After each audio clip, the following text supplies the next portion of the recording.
నమస్తే welcome to Ayushman భవ. మెత్తని డిస్క్లు డీజనరేషన్ నవీన ఆయుర్వేద వైద్యం శ్రీ గురు ఆయుకేర్ ఫార్మా ఆయుకేర్ హాస్పిటల్స్ హైదరాబాద్ విశాఖపట్నం 14 తరాల వైద్య వారసులు వైద్యరత్న డాక్టర్ బుక్కా మహేష్ బాబు గారు ఎండి ఆయుర్వేదం. ప్రకృతిలో సహజ సిద్ధమైన గాలి నీరు నేల అగ్ని వాయువు ప్రకృతి సహజ సిద్ధమైన అందాలు, అందులో సహజంగా దొరికే వనమూలికలు, సహజ సిద్ధంగా దొరికే పరిశుభ్రపరిచిన ఖనిజాలు, వాటితో చేసే చికిత్సలే ఆయుర్వేద వైద్యం. అనాదిగా కొన్ని వేల సంవత్సరాల నుంచి అద్భుతమైన చేర్పులు మార్పులతో నిరంతరం పారే నదిలా నేటికి అనుభవంలో ఉంది ఆయుర్వేదం. సరికొత్త విషయాలతో మన ముందుకు వచ్చే డాక్టర్ బుక్కా మహేష్ బాబు గారు మనతో పాటు ఉన్నారు. మరి వారిని అడిగి మన వివరాలు తెలుసుకుందాం.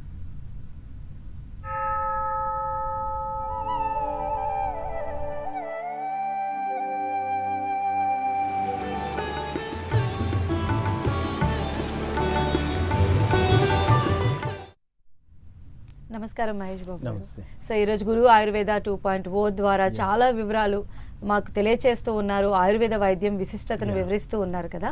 అయితే చాలా మంది ఫేస్ చేస్తున్నటువంటి సమస్యల్లో డిస్క్ ప్రాబ్లమ్స్ కూడా చాలా ఎక్కువగా ఉన్నాయి. అండ్ మిడిల్ ఏజ్ నుంచి కూడా ఈ సమస్య ప్రారంభమవుతుంది. మెయిన్గా మీరు చెప్పండి, ఈ డిస్క్లు అసలు ఎందుకు అరుగుతాయంటే ఏమండి? ఇది మిడిల్ ఏజ్ ఒకటే కాదండి, వాస్తవం చెప్పాలంటే ఈ రోజులలో 20 ఏళ్ల పిల్లలకు కూడా వస్తామని సాఫ్ట్వేర్ ఇంజనీర్లు అయిపోయిన తర్వాత పాపం రాత్రిపూట గంటలు గంటలు కూర్చుంటారు.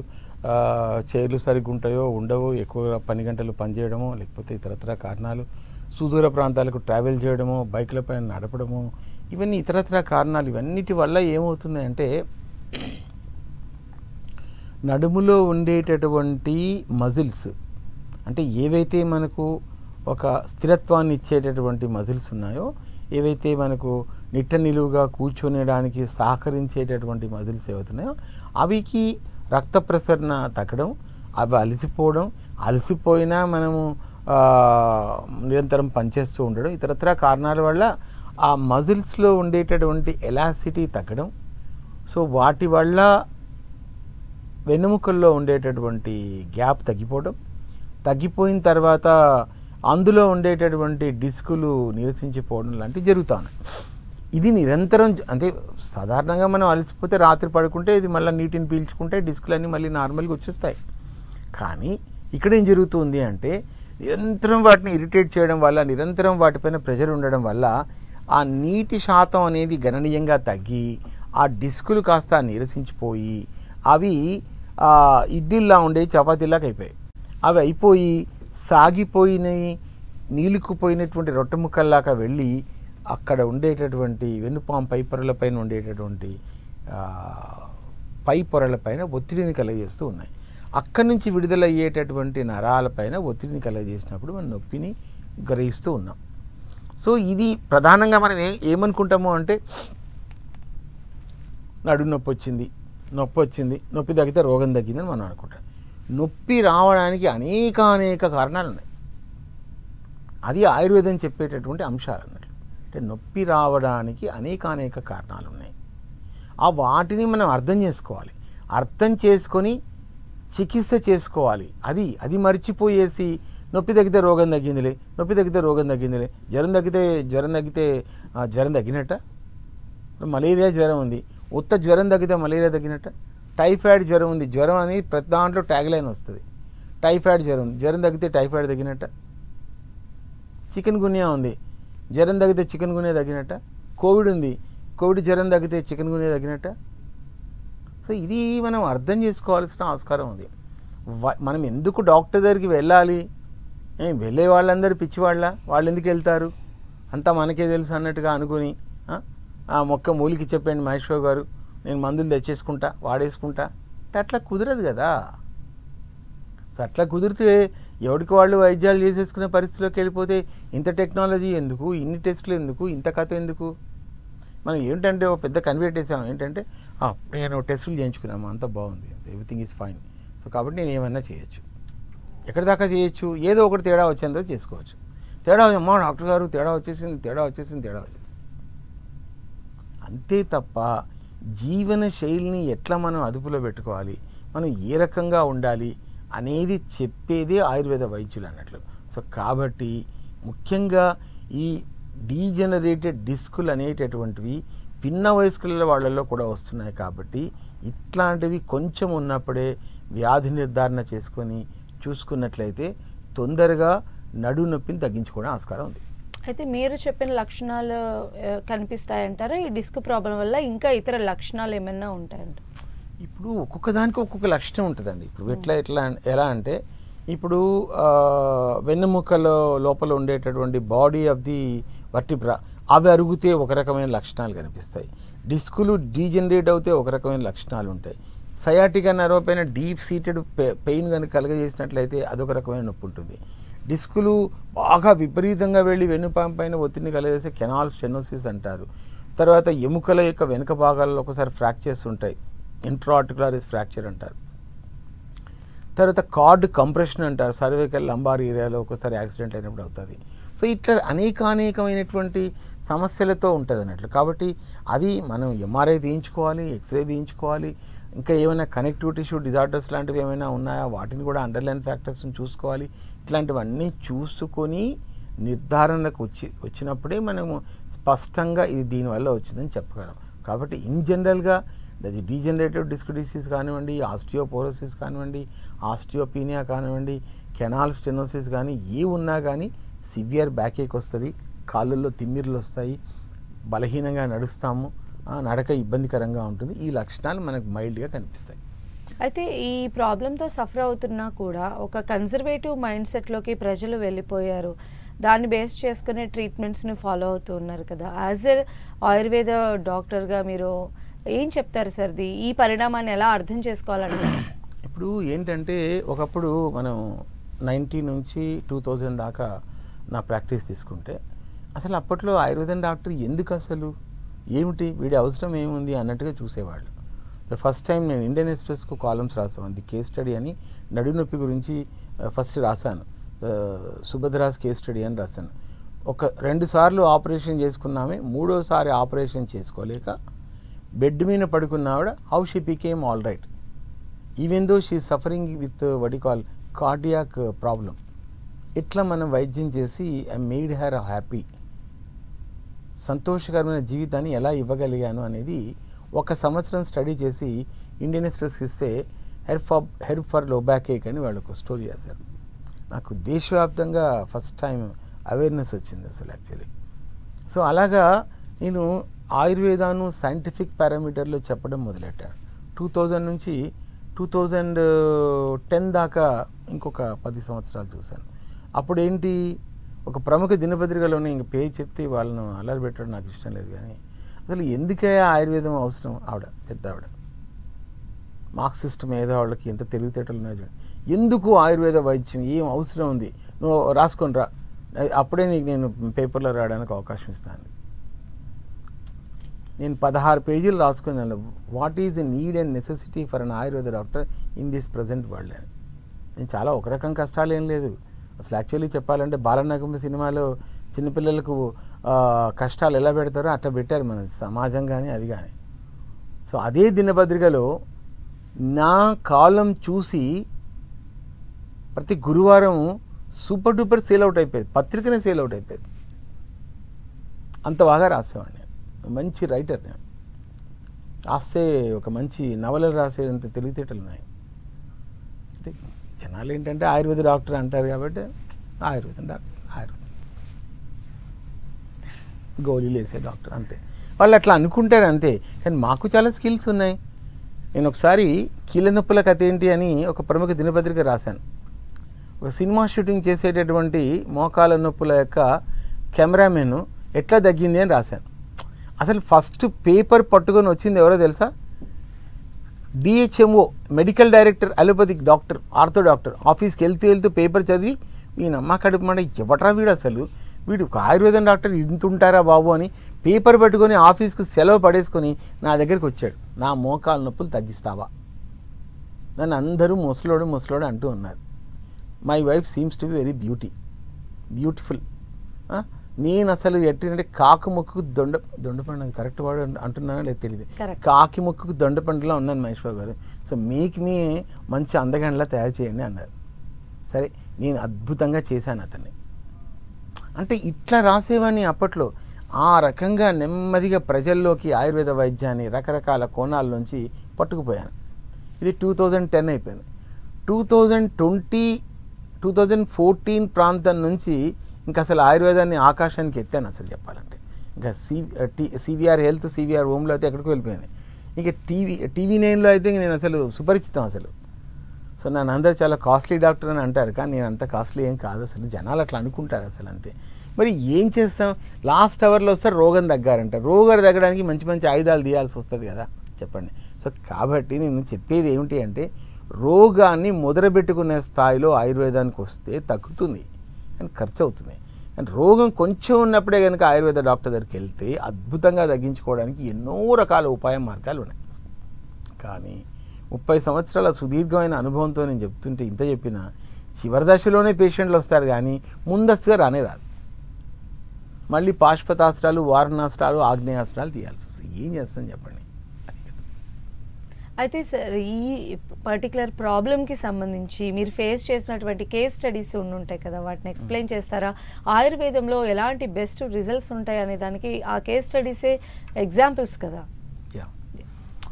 ఇక్కడ చెప్తే కొంచెం కష్టమైన విషయాలు చాలా ఉంటాయండి. నిజాలన్నీ బయటకు వచ్చేస్తాయండి. నిజాలు చెప్పడం నాకు కూడా ఇష్టం లేదు. ఒక అమ్మాయికి ఆల్మోస్ట్ ఆల్ ఏంటి అంటే cervical card compression C3, C4. ఆమెకి ఈ చెయ్యి పనిచేయట్లేదు. అంటే పనిచేయట్లేదు అంటే చచ్చుబడినట్టుగా అయిపోయింది. పాపం 30 years అమ్మాయి, ఏదో పెద్ద 60 ఏళ్ళ ముసలామె కూడా కాదు. డాక్టర్ గారు అన్నారు సర్జరీ చేస్తే మంచిది. ఇక మనకు సర్జరీ అంటే విపరీతమైన ఎస్కాసిటీ కదా, వెళ్ళారు సర్జరీ చేశారు. ఏమైంది, ఇంకా ఎక్కువైంది తిమ్మిది. డాక్టర్ దగ్గరికి వెళ్తే అన్నాడు, చూడమ్మా నేను చేసిన సర్జరీ బ్రహ్మాండంగా చేశాను, ఈ చేతికి ఇలాంటి తిమ్మిరి రాకుండా ఉండడం కోసం చేశాను అన్నాడు. వినడానికి చాలా బాగుంది, కానీ ఏమైంది, సేమ్ అట్లనే ఉంది. ఆ అమ్మాయి నా దగ్గరికి వస్తే 6 monthsలో ఆయుర్వేద వైద్యం చేసి I made her all right. ఆమె రికార్డ్స్ కూడా నా దగ్గర ఉన్నాయి. నేను లైవ్లో వచ్చినప్పుడు నేను ఖచ్చితంగా చూపిస్తాను. ఇది ఓకే. అయితే తమాషా విషయం ఏంటి అంటే, ఆ అమ్మాయిని తీసుకొచ్చిన ఆయన మొగుడు వస్తాడు. మొగుడు వచ్చి బయట కూర్చుండే తప్ప లోపలికి రాడు. అంటే ఈ డోంట్ వాంట్ టు సీ అని ఆయుర్వేద డాక్టర్. వాడికి ఇష్టం లేదండి ఆయుర్వేద డాక్టర్. ఇంక చెప్పండి ప్రేక్షకులు, ఇట్లా ఎంత కాంట్రాస్ట్ ఉంటుందో చూడండి. ఆయుర్వేద డాక్టర్ ఏంటి ఇంత మంచి వైద్యం చేస్తే, అయ్యో నా వైఫ్కి అంత మంచి వైద్యం చేశావు, నా వైఫ్ సంతోషంగా ఉండడం నాకు ఆనందాన్ని ఇస్తుంది మహేష్ బాబు గారు అని రావాలి కదా. ఓ పువ్వో పుష్పమో ఓ పండో పొలమాడ పెట్టి నమస్కారం పెడితే మన సొమ్ము ఏమైనా పోతుందా చెప్పండి, లేదు కదా. ఇది ఒక కాంట్రాస్ట్. రెండో కాంట్రాస్ట్ మళ్ళీ ఇంకోటి చెప్తాను. ఒకసారి ఏమైంది, లిస్థసిస్ వచ్చింది. లిస్థసిస్, స్పాండిలోలిస్థసిస్ L5 గ్రేడ్ 5, L5 దగ్గర L5/S1 గ్రేడ్ 5. గ్రేడ్ 5 అంటే ఆల్మోస్ట్ ఆల్ సాక్రమ్ ఈ లెవెల్కి వెళ్ళిపోయింది. ఏంట్రా బాబు అంటే, అప్పుడెప్పుడో తుంగభద్రలో వరదలు వచ్చినప్పుడు ఆవిడ మంచినీళ్ళ కోసం నీళ్లు చేదడానికి వెళ్ళి ఆ బిందె ఏదో తెగి పడిపోయిందంటే పాపం నడుము కట్టుమని పట్టుకుంది. ఇంకా ఆమె బాధ వర్ణనాతీతం, నిద్ర లేదు, ఏమీ లేదు, ఏమో పిచ్చిదానిలాగా అయిపోయింది. వాళ్ళ పాప ఇంజనీరింగ్ చేస్తాం. ఆ రిపోర్ట్లు తీసుకొని నా దగ్గరికి వచ్చింది. నేను కష్టపడి చేసి ఒక 2 సంవత్సరాలు వైద్యం చేశాను. She became absolutely normal. Grade 5 listhesis అనేది నార్మల్ అయిపోయింది. అయితే ఒకరోజు ఆ పాప ఎప్పుడు వాళ్ళ మదర్ కోసం అమ్మాయి వచ్చేది, మాట్లాడిచ్చేది, వీడియో కాల్ చేసి అది ఇచ్చేసి, ఏందన్నా మీ నాన్నగారు లేరా అని. మా నాన్నగారికి ఆయుర్వేదం అంటే నమ్మకం లేదు సార్. ఇందాక చెప్పిన కేసులేమో బయట కూర్చుంటాడు కానీ డాక్టర్ మొహం చూడడు, వీడైతే డాక్టర్ని కలవడం కూడా కలవడు. రెండో కాంట్రాస్ట్. మరి అంత అద్భుతంగా వైద్యం చేసినందుకు మళ్ళీ ఒక పువ్వో పత్రమో ఆడ పెట్టేసి థ్యాంక్ యూ సార్ అని చెప్పింది కూడా లేదు. మళ్ళీ 2, 3 నరసింహాచారి గారని ఆయన సర్వైకల్ కార్డ్ కంప్రెషన్ మెడలో, నాకంతా చిన్న చిన్న కేసులు ఏం రావు, పెద్ద పెద్ద కేసులు వస్తాయి. ఆయన ఎక్కడో అనంతపూర్ నుంచి వస్తాడు. ఆయన అందరూ చుట్టుపక్కల వాళ్ళందరూ అంటారు, ఎందుకురా బాబు అంత దూరం పోతావు, నీకు డబ్బులు ఎక్కువయ్యా, పైసలన్నీ బోర్ల బొక్కలు పోసేస్తున్నావు, అది ఇది అనుకుంటూ వాడిని బుర్ర తినేస్తూ ఉంటారు. చుట్టుపక్కల వాళ్ళందరూ ఈసించుకుంటారు, పిచ్చోడు ఏంటో ఇంకా ఆయుర్వేదం మందులు వాడతాడు. మంచి ఆయుర్వేదం అలోపతి డాక్టర్ పదనైన కత్తులు ఉంటాయి, నెమ్మది అట్లా కోసేస్తాడు, నీట్గా కోస్తాడు. అంటే మాంసం కొట్టువాడు నీట్గా మాంసం ఎట్లా తీస్తాడో అట్లా తీస్తాడు. ఆడ పోయి ఇంగ్లీష్ డాక్టర్ దగ్గర మంచిగా కోయించుకోవాలి, మెత్తని కత్తులు ఉంటే అక్కడ కోయించుకోవాలి. కానీ ఈడేమో ఆయుర్వేదం డాక్టర్ దగ్గరికి వెళ్తాడేంటమ్మా అని ఒకటే కోల. ఎప్పుడు చూసినా ఫోన్ చేసి, సార్ ఏం సార్ తగ్గుతుందా సార్, అందరూ ఇలా అంటున్నారు సార్, అలా అంటున్నారు సార్. వాము అసలు 6 నెలలు నా బుర్ర తినేసాడు అనుకోండి. కాకపోతే మందులు వాడుతున్నాడు కాబట్టి నా క్లయింట్ కాబట్టి నేను ఎంతో ఆదరంతో, అలా కాదు రాజా, ఇలా అమ్మా ఇలా అమ్మా అలా ఇలా ఇలా చెప్పు. ఇప్పుడు ఏమయ్యా ఏమంటాను ఈ పక్కన వాళ్ళు ఏం మాట్లాడినా నేను పట్టించుకోను కదా సార్, ఇప్పుడు నన్ను అన్న వాళ్ళందరూ మొహం చాటేసుకుని వెళ్ళిపోతారు సార్, నేను బాగుపడ్డా కదా సార్ అని. అర్థమవుతుందా? సో ఇలా ఇంకో కేసులో ఏంటి అంటే పాపం వాడికి కాలు పడిపోయాయి. ఆవులు కాసుకుంటాడు, గోవులు కాసుకుంటాడు, నరసరావుపేట దగ్గర కాలు పడిపోయాయి. క్రమంగా క్రమంగా క్రమంగా క్రమంగా 2 కాళ్ళు పని చేయకుండా పోయి బెడ్డికే పరిమితమయ్యాడు. గుంటూరులో, విజయవాడలో అందరు డాక్టర్లు అయిపోయారు, మొత్తం అయిపోయారు. ఇంకా చివరికి తెలిసేశారు, నీ కాళ్ళు రావు, ఇంతే, నీ బతుకు ఏవి కాదు అని చెప్పేశారు. Progressive nerve disease, PND. So ఒకరోజు TV9లో నా షో చేస్తుంటే, అరే ఈ డాక్టర్ ఏదో విచిత్రంగా మాట్లాడుతున్నా, అనుభవాలు బాగా చెప్తున్నాడు, ఒకసారి పోదాం అయితే అయింది కదా అని. అప్పటికే 5 లక్షలు అప్పయింది. అయినా కూడా పొలం అమ్మేసుకున్నా కూడా వాడు బ్రతకడు, చస్తాడని చెప్పని పొలం లాగేసుకున్నారు అందరూ, అప్పు ఇచ్చిన వాళ్ళు. చివరిగా కారు వేసుకుని నా దగ్గరికి వచ్చాడు. లాస్ట్ నేను చెప్తున్నా, ఎప్పుడు లాస్ట్ అవర్లో వస్తారని వచ్చాడు. వైద్యం చేసిన తర్వాత ఒక 6 months తర్వాత ఈ బికేమ్ అబ్సల్యూట్లీ నార్మల్, ఇప్పటికి బతికే ఉన్నాడు. వాని కోసం చుట్టుపక్కల గ్రామాల వాళ్ళు తండోపతండాలుగా చూనికి వచ్చి, ఎట్లా అయిందిరా బాబు ఈ రకంగా ఎట్లా తగ్గింది. ఓకే, పైగా ఆయుర్వేద మందులు వాడిన తర్వాత 15 సంవత్సరాల తర్వాత వాడికి పిల్లలు కలిగారు. ఇది ఒక బోనంజా అన్నట్లు. అసలు చచ్చేవాడు బ్రతికాడు, తర్వాత మళ్ళీ బోనంజా అంటే 15 సంవత్సరాల తర్వాత ఈ ముఖ్యంగా వాడి వీర్య కణాలు పెరిగి మళ్ళీ వాడికి పిల్లలు అయ్యారు. ఎంత అద్భుతం చూడండి. సో ఒకటి పట్టుకుంటే 2 దొరికాయి అన్నట్లు అద్భుతంగా. వాడి పిల్లవాడిని ఆశీర్వచనం తీసుకోవడానికి నా దగ్గరికి వచ్చారు. వాడు దాదాపు ఒక 100 మంది పేషెంట్లను పంపించుంటాడు. అంటే ఇట్లా చెప్తే ఎంత కాంట్రాస్ట్లు అంటే భయంకరమైన కాంట్రాస్ట్లు అండి. ఒక ఆయుర్వేద డాక్టర్కు చాలా విశిష్టమైనటువంటి అనుభవం ఉంది. ప్రజలు ఇక్కడ ఆల్మోస్ట్ వాళ్ళు నీచంగా మాట్లాడి వాళ్ళే చులకనైపోతున్నారు తప్ప, ఇప్పుడు చూడు నేను చెప్పిన వాళ్ళలో 2-3 ఎట్లా చులకనైపోయారు. ఎవడైనా వైద్యం చేస్తారే పాపం, వాడు సర్జరీ లేకుండా, సర్జరీ చేసినా తగ్గని మహేష్ బాబు తగ్గించారంటే కనీసం పువ్వో పుష్పమో ఫలమో పండోడ పెట్టి దండమయ్య గారు అని అనడానికి కూడా నోరు రావట్లేదంటే ఎంత నీచంగా బతుకుతున్నో చూడండి. సో కాబట్టి నిజాన్ని అంగీకరించట్లేదు, అవాస్తవాన్ని అర్థం చేసుకోవడం లేదు. అది కెళ్ళకరా అంటే వెళ్తున్నాడు. ఇప్పుడు గణపతి బొడ్డులో ఏలెటకరా బాబు తేలి కుడుతా అంటే కుట్టించుకుంటున్నాడు. అమ్మా ఎలా ఉందండి, చల్లగా ఉందండి, చాలా బాగుందండి. తేలి కుట్టిందా, లేదు బొడ్డులో చాలా చల్లగా ఉందండి. వద్దురా బాబు అంటే అందరినీ కుట్టించుకుంటున్నారు. కుట్టించుకొని వచ్చి ఎలా ఉంది అంటే మండినా కూడా చల్లగా ఉంది అంటున్నారు.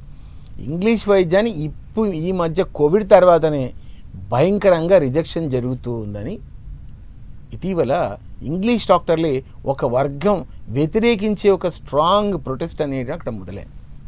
సో దీంతో కోవిడ్ ముందు వైద్యం, కోవిడ్ తర్వాత వైద్యం, జో జీతా వయి సికందర్ అన్న దాన్ని ఇప్పుడు అంగీకరిస్తున్నారు. అలాగే మహేష్ బాబు గారు, ఈ డిస్క్ ప్రాబ్లమ్స్ ఫేస్ చేస్తున్న వాళ్ళకు కూడా మోస్ట్ ఆఫ్ ది అంటే కేసెస్కి సర్జరీనే సజెస్ట్ చేస్తూ ఉన్నారు.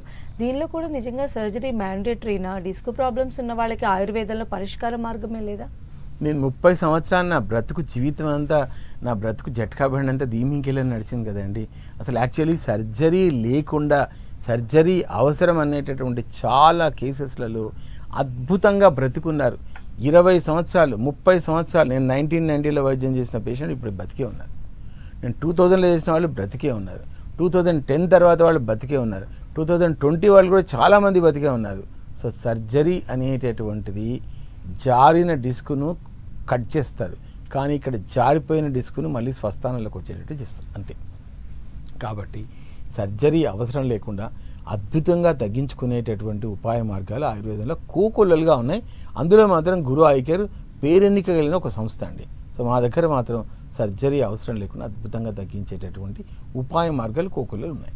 అయితే మనం అంటే జనరల్‌గా ఈ అరుగుదలకి సంబంధించి మనం తీసుకునే ఫుడ్ హ్యాబిట్స్ కానీ, మన లైఫ్ స్టైల్ ఉండేటువంటి ఈ అన్‌సర్టెనిటీస్ అన్నీ కూడా ఒక కారణంగా చెప్తూ ఉన్నారు కాబట్టి, ఒక మంచి ఆయుర్వేద డాక్టర్ అది మీరు ఇన్ని సంవత్సరాల ఎక్స్‌పీరియన్స్‌లో ఈ పేషెంట్స్‌కి ఎస్పెషల్‌గా ఎలాంటి జీవన ప్రమాణాలు పాటించాలని చెప్తారండి?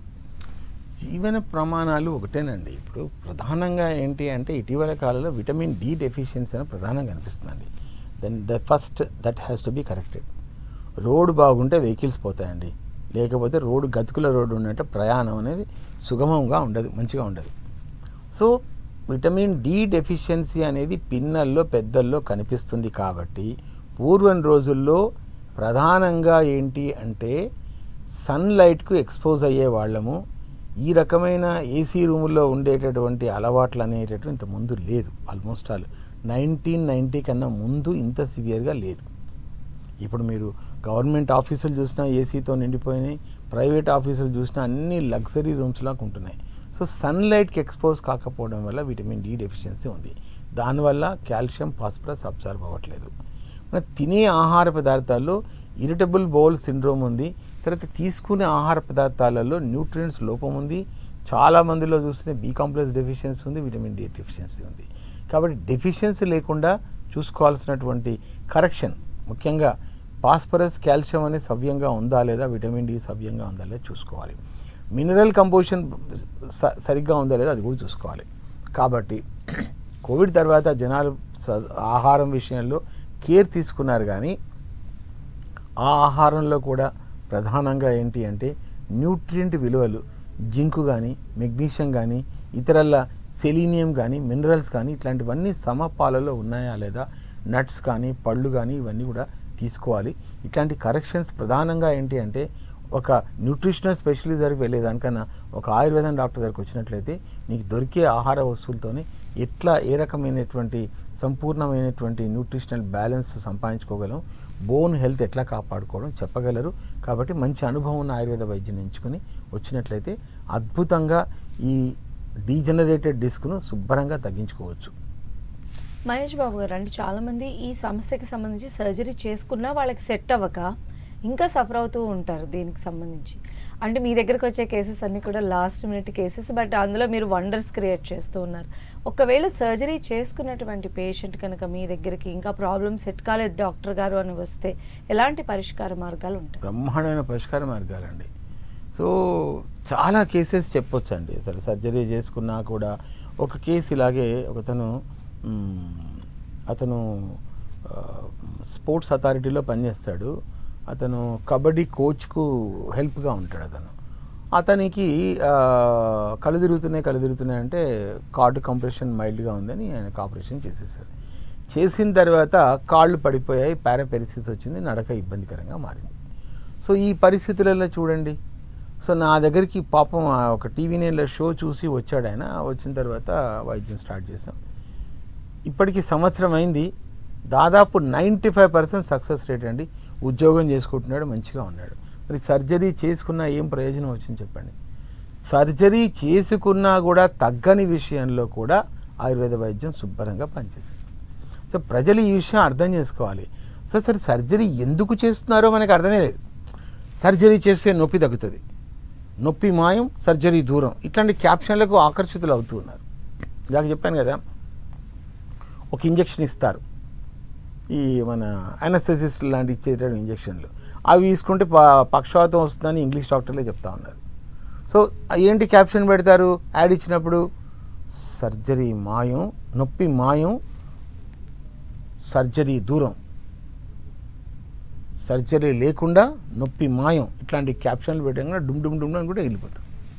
మనకి ఇట్లాంటివి కాకుండా అసలు ఏంట్రా బాబోడు, ఏం మాట్లాడతాడు, ఏం ఇంజక్షన్ ఇస్తాడు, ఏం చెయ్యాలి, ఎట్లాగా, ఎంత తీసుకుంటున్నాడు, ఒక్క ఇంజక్షన్ తీసుకుంటే రోగం తగ్గిపోతాయి ఎక్కడైనా చెప్పండి? కత్తిపెట్టి కోస్తేనే రోగాలు తగ్గట్లేదు, ఒక ఇంజక్షన్తో ఎక్కడ తగ్గుతాయి చెప్పండి? మనం ఏమిటంటే ఇట్లాంటివన్నీ చూసి ఒక పెద్ద ఆయన, ఈ నొప్పు తగ్గించేటటువంటి పెద్ద ఆయన బంజారా హిల్స్లో దాదాపు ఏదో బయట అంటారు మరి కొన్ని 100 కోట్లు ఇచ్చాడంట ఎమ్మెల్యే టికెట్ కోసం. మరి అంత డబ్బు ఎక్కడి నుంచి వచ్చింది? ఎమ్మెల్యే టికెట్ కొనుక్కోవడానికి పెట్టినటువంటి పెట్టుబడి ఎక్కడి నుంచి వచ్చింది అంటే ఒక ఇంజక్షన్కు 50,000 30,000 లక్ష రూపాయలు తీసుకుంటానని అర్థం అన్నట్లు. ఇంత డబ్బులు ప్రజలు ఇవ్వకపోతే ఎక్కడి నుంచి వచ్చాయి? సో డబ్బు చాలా విలువైంది. అనవసరంగా ఖర్చు చేసుకోకుండా సాంప్రదాయ పద్ధతుల్లో తగ్గేటటువంటి మెరుగైనటువంటి పద్ధతులను మనం ఆవిష్కరించుకొని చూసుకున్నట్లయితే అద్భుతమైన వైద్యాన్ని సొంతం చేసుకుంటాం. సో మెరిసేవన్నీ ఏమంటారు పాలు కావు, కనిపించేవన్నీ కూడా పలానా కాదు అని నిజానిజాలు తేల్చుకోవాలి. దెబ్బతిన్న తర్వాత ఇబ్బంది పడేదానికన్నా మంచి వైద్యులను ఎంచుకోవాలి. నా దగ్గరికి వచ్చేవాళ్ళండి. మొన్న నిన్న పద్యం ఒకతను ఒరిస్సా నుంచి వచ్చారు. భాష తెలియదు, ఏం తెలియదు. అరే ఓ ఆద్మీ బహుత్ అచ్చా ట్రీట్మెంట్ కడితే ఉదర్ జావ్ నడి నొప్పికి. అక్కడి నుంచి ఒరిస్సా నుంచి మల్కాన్ డిస్టిక్లో పనిచేసేటటువంటి నక్సలైట్ కొమ్మింగ్లో పనిచేసే పోలీస్ ఆఫీసర్ వచ్చాడు. సో మనం పక్కనున్న వాళ్ళకి ఇట్లా తెలియదండి చెప్పండి, తెలుసు, తెలిసినా కూడా అమ్మో ఆయుర్వేదం వద్దు ఇట్లా మనం ఏం చేస్తామండి? అది వాళ్ళకి సంబంధించిన విషయం. మన ధర్మము మనం చెప్తూ ఉన్నాము. ఎలక్ట్రానిక్ మీడియా వచ్చినప్పటి నుంచి చెప్తూ ఉన్నాం, ప్రింట్ మీడియాలో చెప్పాము, రేడియోలో చెప్పాము. ఇలా దుంపలు దగ్గర ఇంతకన్నా మించి ఇంకేం చెప్తాను చెప్పండి? వాళ్ళకి తెలియదు కాదు, పరిస్థితి కొంచెం మారినట్టే, కొంచెం మారింది కానీ సెలయేరు కాదు కదా కావాల్సింది, నదీ ప్రవాహంలో రావాలి కదా. అట్లా వచ్చినప్పుడు అందరం బాగుపడతాం కదా. ఇప్పుడు ఆయుర్వేదాన్ని నమ్ముకున్న వాళ్ళు కొన్ని వందల మంది డాక్టర్లు ఉన్నారు. పాపం వాళ్ళ సంగతి ఏంటి? ఇప్పుడు మన దగ్గర మన షోలోనే ఉపేందర్ వస్తున్నాడు, డాక్టర్ సుచిత ఐ స్పెషలిస్ట్ వస్తుంది, డాక్టర్ రాకేష్ స్కిన్ స్పెషలిస్ట్ మన పిల్లలే వస్తున్నారు. వాళ్ళందరూ మాట్లాడుతున్నారు. వాళ్ళ జీవితాలు కూడా ఇందులో రాసి పెట్టుకొని వచ్చారు కదా. పాపం వాళ్ళ కష్టాన్ని నమ్ముకొని వచ్చారు కదా. రావాలి కదా, వచ్చినప్పుడే కదా ప్రయోజనము. సో ఇనిషియల్ స్టేజ్లోనే ఖచ్చితంగా ఆయుర్వేద డాక్టర్ని కనుక సంప్రదించినట్లయితే దాని మూలాల నుంచి మనం దాన్ని బాగా బ్రహ్మాండంగా చేయొచ్చు. Right, thank you so much అండి మహేష్ బాబు గారు, చాలా విలువైన సమాచారం మాకు అందించారు. ధన్యవాదాలు. ఇది ఇవాల్టి ఆయుష్మాన్ భవ. చూస్తూనే ఉండండి 10 TV.